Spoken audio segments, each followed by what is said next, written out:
안녕하세요. 플로리스트 이지수입니다. 오늘은 화병꽃이라는 주제로 준비를 해보았습니다. 자, 대부분 집에 화병 하나 정도 가지고 있는데요. 우리가 꽃다발을 선물 받았거나 아니면 예쁜 꽃을 사서 화병에 넣고 싶을 때 대부분 사람들이 방법을 잘 몰라서 그냥 이렇게 줄기만 잘라서 화병에 대충 넣어두는데, 오늘은 저와 함께 예쁜 화병꽂이를 배워보도록 하겠습니다. 화병 그리고 예쁜 꽃들이 준비되어 있습니다. 자, 제가 준비한 꽃들은 꽃시장에서 쉽게 구매할 수 있는 꽃들입니다. 자, 어떤 꽃들이 있는지 한번 살펴볼게요.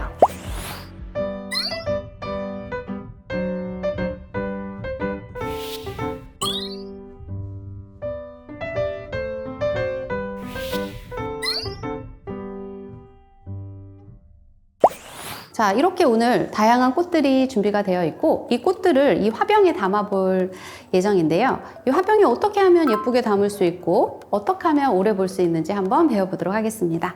자, 그러면 제일 먼저 꽃을 준비를 되었다면 불필요한 잎들은 제거를 해주셔야 돼요. 잎을 제거하는 이유는 꽃한테 물을 많이 보내주기 위해서예요. 잎이 많이 달려 있다면 이 꽃들이 물을 먹을 때까지 아주 오랜 시간을 기다려야 하다 보니까 불필요한 잎들은 제거를 해주도록 합니다. 첫 번째, 컨디셔닝 과정을 거쳐주세요. 자, 두 번째, 크기별로 꽃을 분리해주세요. 얼굴이 큰 꽃, 얼굴이 중간 꽃, 그 다음에 얼굴이 작은 꽃. 자, 그리고 세 번째, 얼굴이 큰 꽃부터 화병에 꽂아줄 예정이에요. 자, 어렵지 않죠? 그리고 네 번째, 화병과 꽃의 높이는 어느 정도 하면 적당할까요? 자, 화병과 꽃의 높이는 1:1 정도가 적당합니다. 자, 오늘 준비된 화병은 20cm의 화병이었고요. 20cm의 화병이라면 꽃의 높이도 20cm가 적당합니다.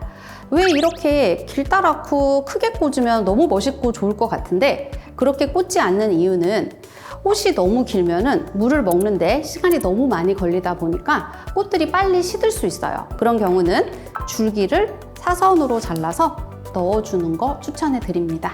다섯 번째로 준비되어 있는 순서는 어떻게 하면 꽃을 좀 더 예쁘게 꽂을 수 있을까요? 라고 하면은 꽃의 높이를 똑같이 꽂아주기보다는 높낮이의 변화를 주는 걸 추천해 드려요. 이게 무슨 말이냐면은, 자, 1층, 2층, 3층 어떤가요? 똑같은 키의 꽃보다 높낮이의 변화를 주니까 훨씬 더 풍성하고 꽃이 잘 보이는 플로리스트의 팁입니다. 마지막으로 어떻게 하면은 물의 양이 적당할까요? 전체 키의 3분의 1 정도의 물의 양을 추천해 드립니다. 자, 그럼 이제부터 저랑 함께 예쁜 화병꽂이를 한번 배워보도록 하겠습니다. 자, 첫 번째 큰 꽃부터 1층, 2층 거베라였습니다. 자, 얼굴이 크다고 생각되는 꽃 먼저 꽂아주시면 돼요. 퐁퐁국화 3층, 방향은 한 방향보다는 사방에서 볼 수 있는 사방화 추천해드려요. 높낮이의 변화를 주고 줄기를 사선으로 자르면서 하나씩 하나씩 꽂아주세요. 자, 이렇게 또 한 줄기에 여러 개가 붙어 있는 경우는 어떻게 하면 좋을까요? 자, 아무래도 한 줄기에서 하나씩 물을 먹는 게 좋지만 이런 경우는 줄기를 잘랐을 때 화병 속에 빠질 수 있기 때문에 그냥 같이 쓰는 거 추천해 드립니다. 자, 카라 같은 경우는 줄기가 무르기 때문에 사선보다는 일자로 자르는 걸 추천해 드립니다. 자르기 전에 길이를 한번 확인해 보세요. 조금 긴 것 같아요? 그러면 사선으로 잘라서 한 번 더 길이 확인을 해요. 네, 조금만 더 잘라서 예쁜 사이즈의 장미가 되었어요. 자, 넣어주시고 사방화 형태로 꽃들이 꽂아지고 있어요. 자, 집에서도 꽃꽂이를 쉽게 하기 위해서는 앞을 결정한 상태에서 리본을 하나 묶어두고 꽃꽂이를 하면 조금 더 쉽게 할 수 있을 것 같아요. 자, 높낮이의 변화를 주면서 사방화로 꽂아주고 있습니다.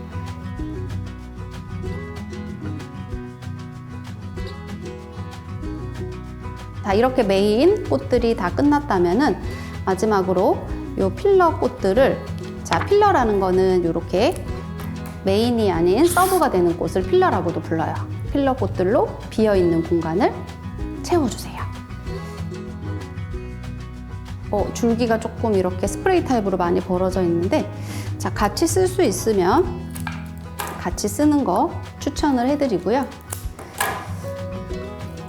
이렇게 가지가 또 멀게 펼쳐져 있으면 하나 정도 잘라서 작은 줄기는 작은 화병에 꽂아주는 것도 추천해드려요.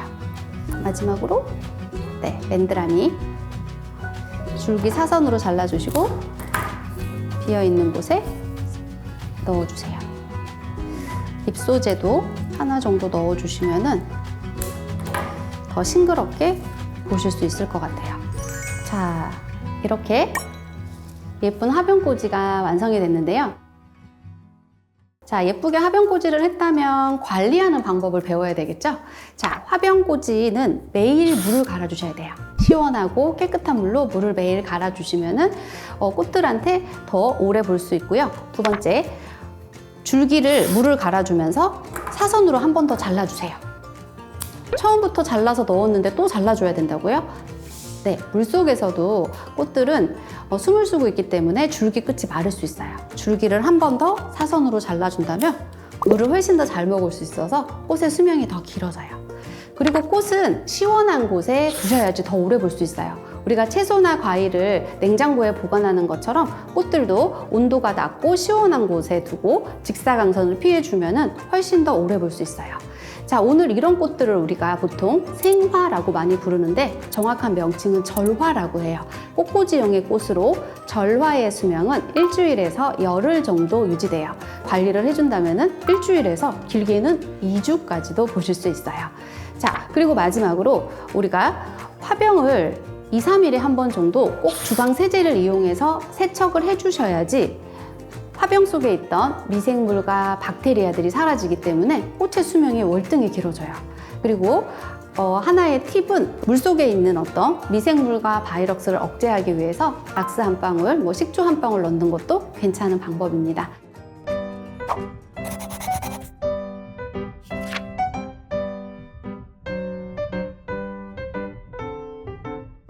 우리가 예쁜 꽃을 사는 방법 모두 궁금하시죠? 그러면 예쁜 꽃과 또 활용하기 쉬운 꽃에 대해서 정보를 알려드리도록 할게요. 꽃시장에 가거나 인터넷으로 꽃을 살 수가 있어요. 그럼 어떤 꽃을 사야 할까? 대부분 사람들이 예쁜 컬러의 꽃들을 많이 선호하세요. 자, 물론 예쁜 컬러의 꽃들도 좋지만 꽃에는 계절이라는 게 있어요. 계절꽃을 사세요라고 추천드리고 싶어요.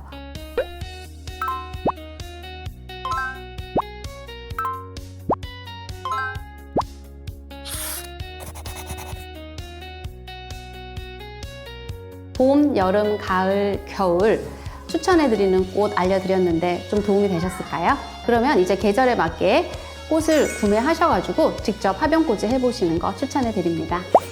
이렇게 오늘 저와 함께 화병꽂이를 배워보았는데 모두 즐거우셨어요? 네, 이제 앞으로 우리가 꽃다발을 받거나 꽃을 사서 그냥 이렇게 꽂아두지 마시고 제가 알려드린 팁으로 꽃병을 예쁘게 완성해 주신다면 더욱더 오래 예쁘게 보실 수 있을 것 같습니다. 자, 오늘 즐겁게 참여해 주셔서 감사합니다.